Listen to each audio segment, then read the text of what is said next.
lot of people that have home bakery businesses raise their prices and lose a lot of customers because they don't do these things. Today we're going to talk about how to raise your prices in your home bakery business without losing a bunch of customers. So first thing you want to do is you want to make sure you're charging the right price. You don't want to guess on your pricing and just charge based on what everyone else is charging and constantly have to be changing your price because you don't actually know what you should be charging. So I'll go over this more in another video, but when you're coming up with the price of your baked goods, you want to include the cost of ingredients and supplies, overhead, labor, what you're paying yourself, and you want to have a profit markup in there as well. Now, if you do that and you think, oh my gosh, I'm not charging even close to what I need to be charging to even make a profit, then you can do some of these things to help you raise your price without losing a bunch of customers. So you have to really look at your business and think, am I acting like a high quality company? A company that can charge those rates? Do you have a streamlined order system set up, or are you just letting your customers control the order system and just taking orders however they come in?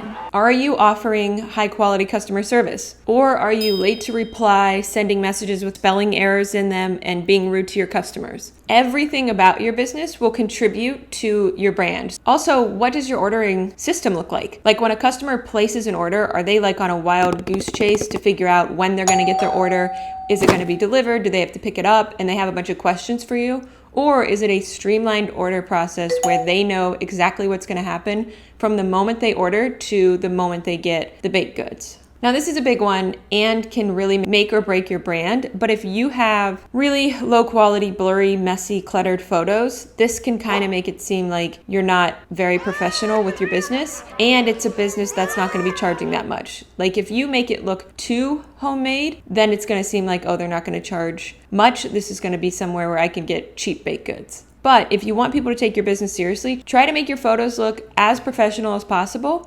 That doesn't mean that it has to be like a professional camera. You can just use your phone, but make sure that it's not cluttered. Make sure that you keep the photo clear and the colors look good and it doesn't look like it's taken in someone's kitchen with a bunch of clutter and dishes in the background.